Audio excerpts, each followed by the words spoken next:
Hello and welcome to We Learn. Foundation course in Science and Technology.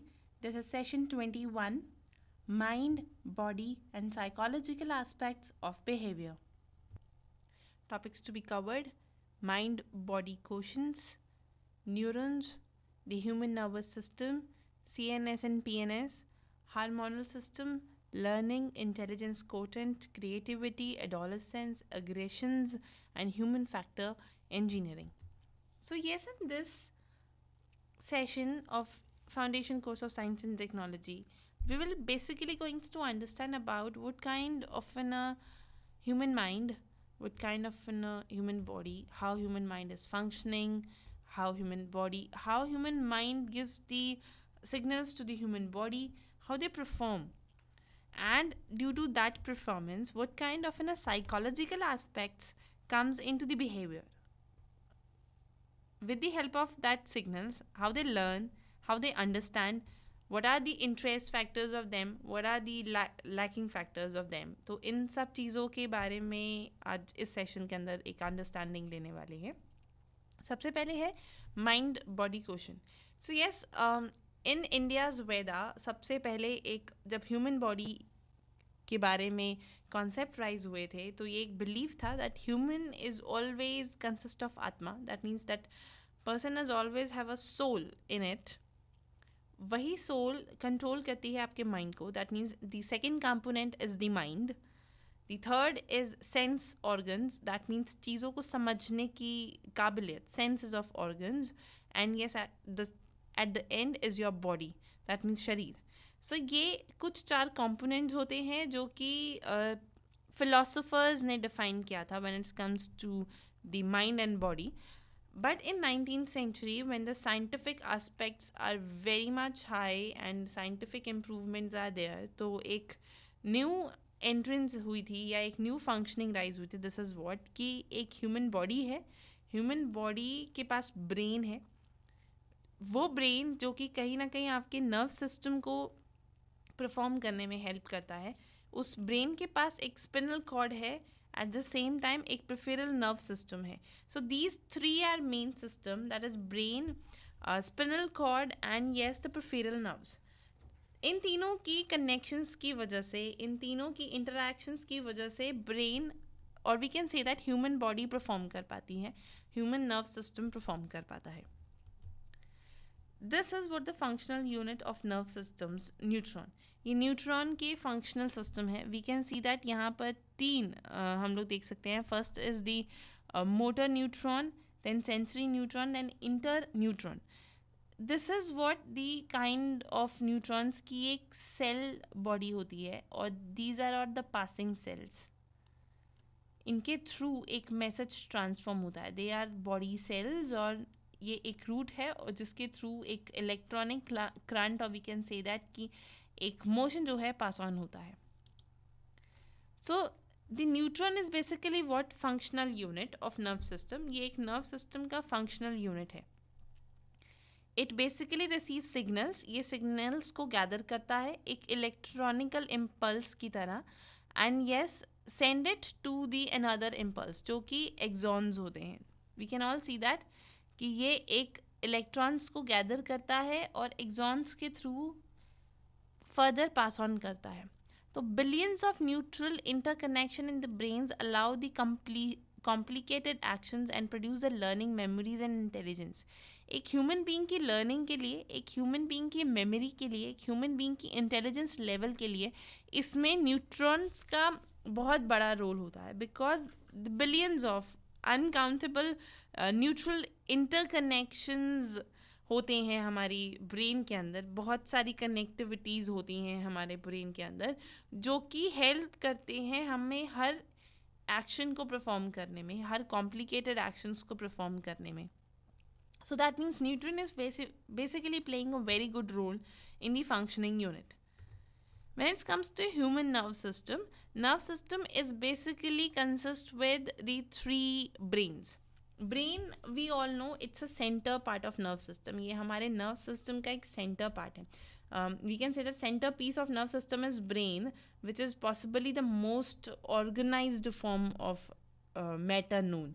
This is one of the most organized form.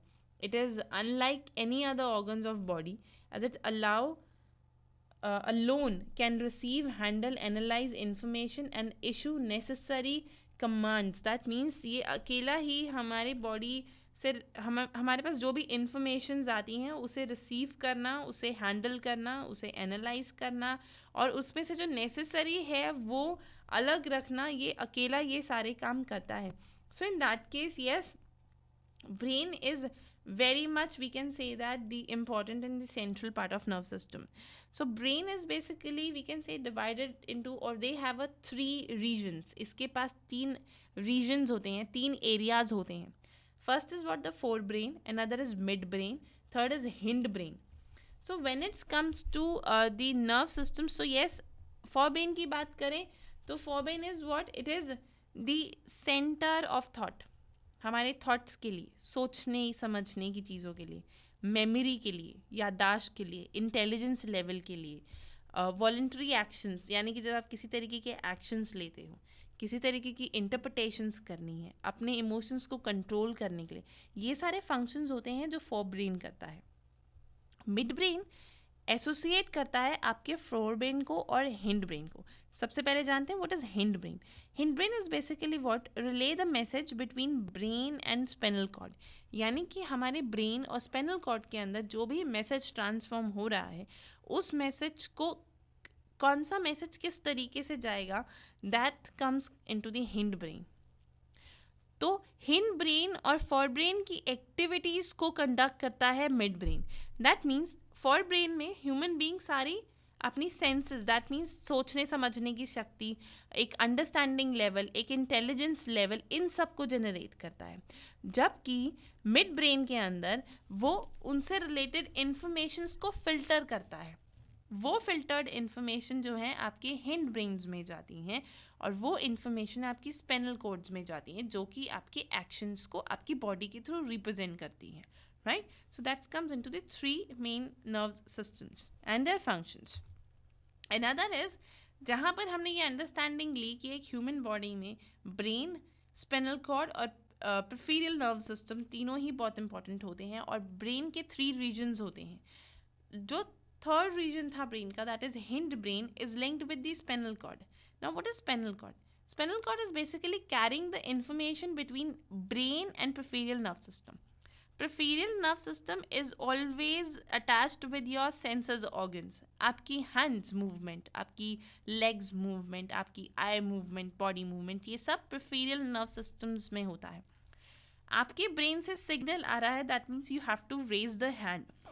In that raising hand process, ये सारा message transform होता आ रहा है from your fore brain to mid brain, then your hind brains and then spinal cord to your peripheral nerve system. Another is autonomic nerves. This is what involuntary control of internal organs. जो हमारे internal organs होते हैं, ये उनका involuntary control होता है. That means इसके पास control होता है हमारे हार्ट रेट को कंट्रोल करना, हमारे ब्लड प्रेशर को कंट्रोल करवाना, हमारी रिस्पॉन्ड करना ऑन द इमरजेंसी. ये सारे जो कंट्रोलिंग्स होते हैं वो ऑटोनॉमिक नर्व्स के पास होता है. That means these nerves are already very much active और उन्हें पता होता है कि किस तरीके से उस नर्व्स में काम करना है. So that's comes into the overall human nerve system working system and उसकी फंक्शनिंग. अब this is what the central nerve system is, जिसको हम CNS भी बोलते हैं. दैट मीन्स CNS इसकी उसका सेंट्रल फंक्शनिंग क्या है. इन दिस डायग्राम हम ये देख सकते हैं कि ह्यूमन बॉडी में सबसे जो सेंट्रल नर्व सिस्टम होता है, this is what the linking between your brain and your spinal cord. इन दोनों का जो लिंक होता है वो हमारा सेंट्रल नर्व सिस्टम होता है. ये स्पिनल कॉर्ड से आने वाली सारी इन्फॉर्मेशन जो है हमारे पेरिफेरल नर्व सिस्टम के अंदर जाती है, जो कि हमारे मसल से अटैच्ड होती हैं. In that case now focused on brain. Brain इस तरीके का होता है, human brain. We can say that brand of the nerve fibres are there. ये हमारी स्कैल्प होती है ऊपर की सारी, then it's membranes, then cerebrums जो कि हमारा फोर ब्रेन होता है. That means this part is are basically a forebrains, जो कि feelings, informations, memories, learnings, emotions, इन सब के साथ डील कर रहा होता है. Mid brain is this area. ये मिड ब्रेन का काम कर रहा होता है. Mid brain is what related to your gathering, bringing out the link between your cerebellums and your medulla in terms of hind brains. Hind brains के दो parts के साथ लिंक करने में हेल्प करता है हमारा mid brain, right. So this is, and then last one is जहाँ पर हमारा हिंड ब्रेन्स जो होते हैं वो सारे इन्फॉर्मेशंस को स्पाइनल कॉर्ड तक पास करता है. स्पाइनल कॉर्ड अपने इन सोर्सेस के थ्रू पर्सन की इंफॉर्मेशंस जो है वो मसल्स तक पहुँचाती. सो this is what the overall central nerve system of a human being. This is brain. When we talk about brain is always have a two hemisphere. उसके दो hemisphere होते हैं. One is right hemisphere, another is left hemisphere. When we एक ऊपर से view अगर हम brain का देखते हैं, सो जो भी लेफ्ट हेमिस्फेयर होता है वो हमारा राइट हैंड का काम करता है. यानी कि हमारी जितनी भी राइट हैंड की एक्टिविटीज़ होती हैं वो सब हमारे लेफ्ट हेमिस्फेयर में होती हैं. जितनी भी हमारी लेफ्ट हैंड की वर्किंग होती है वो सब हमारी राइट हेमिस्फेयर में होती हैं. We can say that right hemisphere जिसका ज़्यादा एक्टिव होता है वो पर्सन म्यूज़िक में इंटरेस्टेड होता है, आर्ट में इंटरेस्टेड होता है, डांस में इंटरेस्टेड होता है, कुछ परसेप्शन, उसको फैंटसीज, स्कल्पचर्स, इन सब चीज़ों में ज़्यादा इंटरेस्ट होता है. That means very much creative in art side, जिसका राइट हेमिस्फेयर ज़्यादा एक्टिव होता है. When the person have a good active left hemisphere, so in that case, person is strong in maths, person is strong in language, person is strong in science, person is strong in writing and in logics. So that is what the role of both the hemisphere. And this is what in दोनों hemisphere के बीच में होता है band of fibers. Now this is what the forebrain is.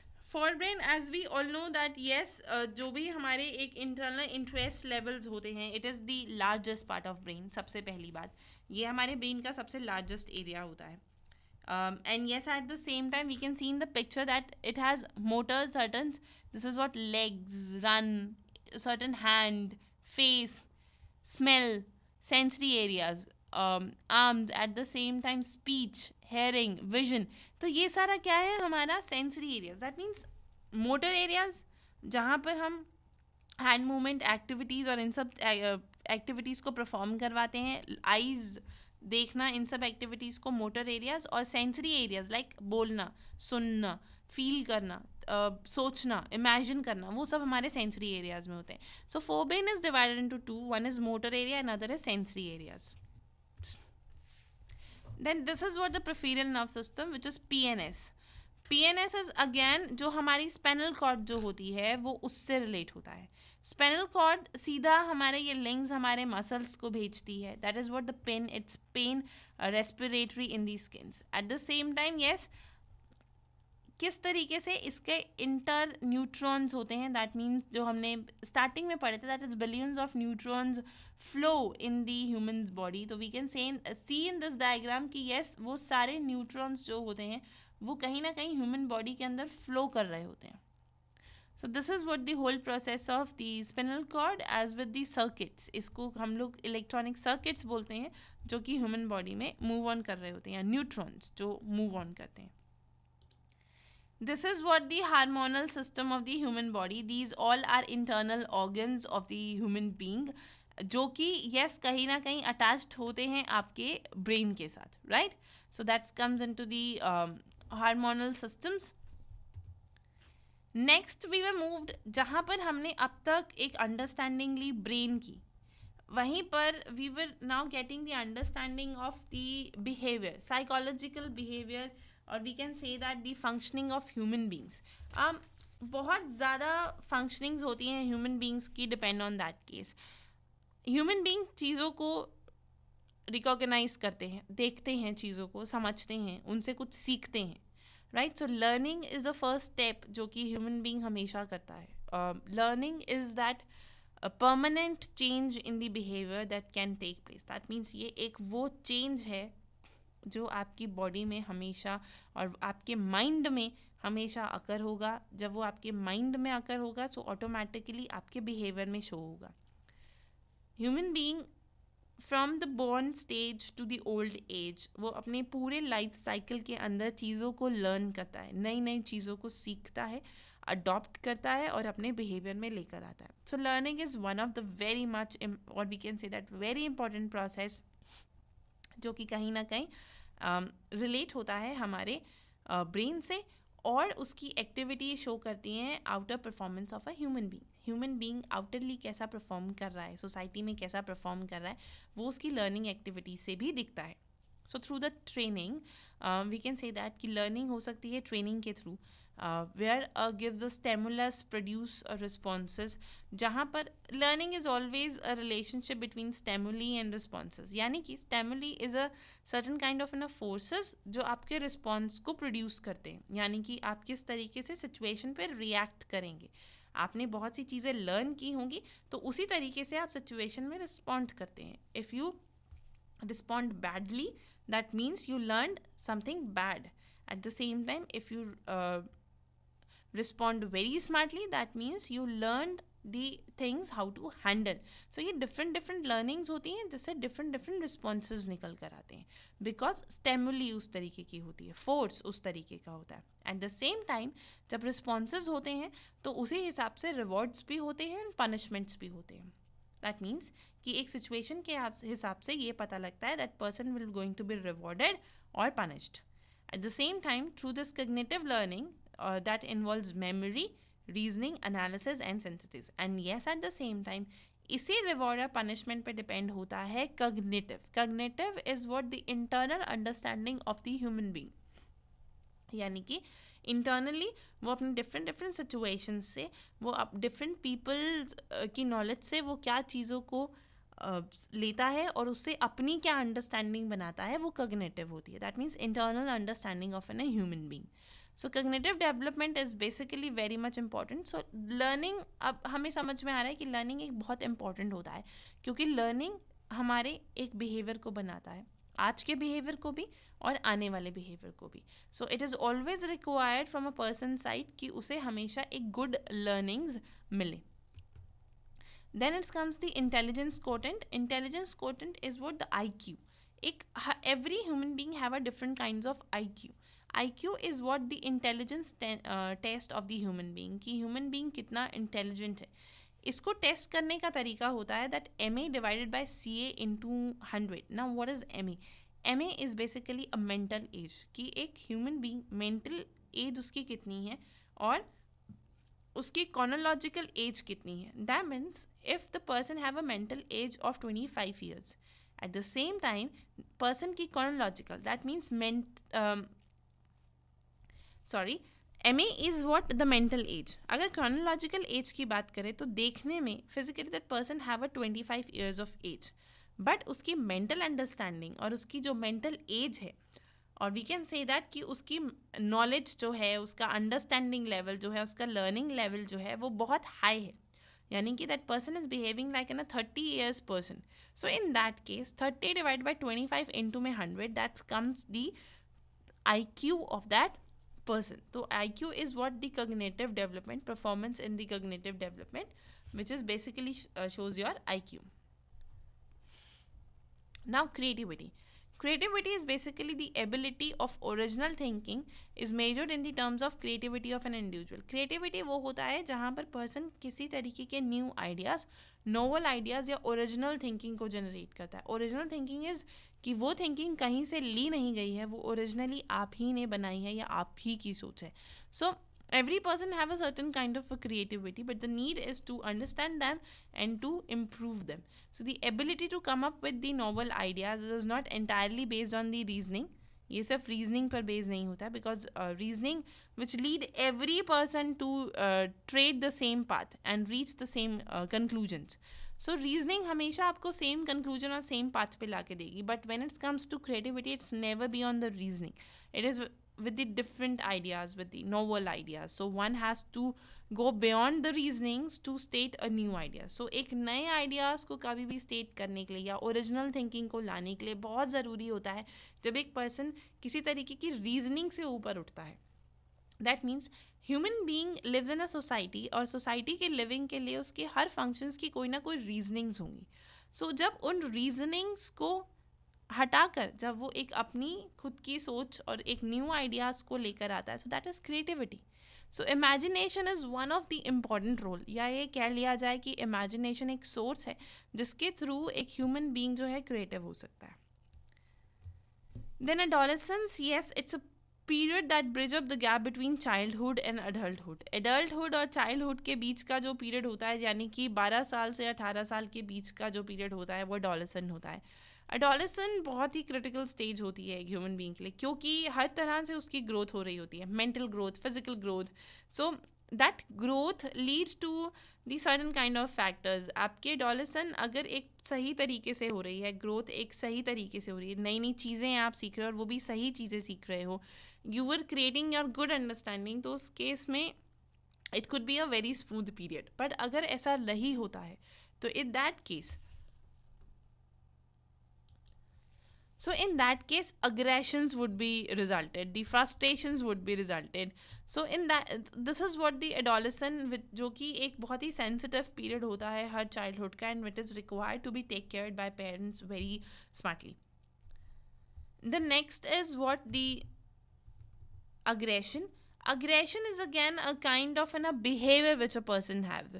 ये एक instinct behavior होता है. Human being जब किसी भी situation से फ्रस्ट्रेट हो जाते हैं, या वो बहुत ज़्यादा स्ट्रेस में होते हैं, बहुत ज़्यादा कन्फ्लिक्ट होती हैं, बहुत ज़्यादा कन्फ्यूजन्स होती हैं, फ्रस्ट्रेशंस होती हैं, तो वो अग्रेशंस बन जाती हैं. दैट मीन्स दी एंगर, गुस्सा. Human factor engineering. Human factor engineering is basically a machine. We can say that it is very much important machine. The manner of their operations. That means वो किस तरीके से operate करते हैं, वो किस तरीके से काम करते हैं. That comes into the importance that the machine or the manner of their operation. So human factor engineering is basically concerned with the study of efficiency of a person. ये basically efficiency of person के साथ काम करती है. That कि उसकी working environment में वो कितना एफिशिएंट है और कितने अच्छे से काम परफॉर्म करता है. So that is what the human factor engineering. So this is what one of the example stated in the human factor engineering, कि किस तरीके से वो काम परफॉर्म किया जाएगा.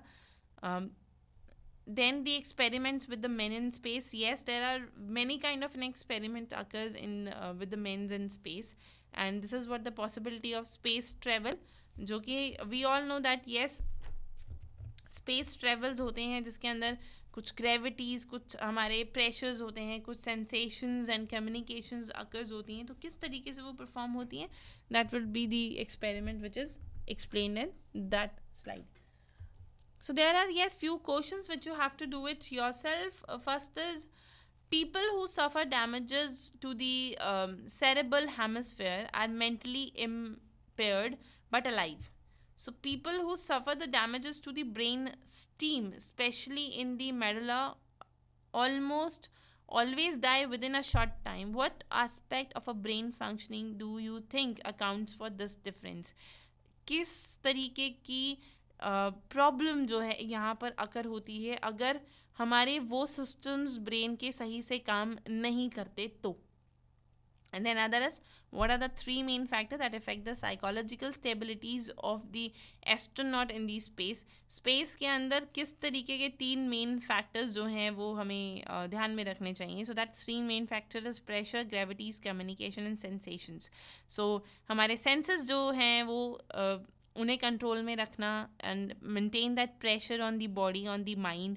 Eight the same time gravity force वहाँ पे ज़ीरो होता है और किस तरीके से कम्युनिकेट करना है. तो ये सब स्टेबिलिटीज़ जो हैं वो एस्ट्रोनॉट को मेंटेन रखनी होती हैं. So yes, this is all about for the today's session. We were winding up here. Thank you so much. Happy learning. We learn.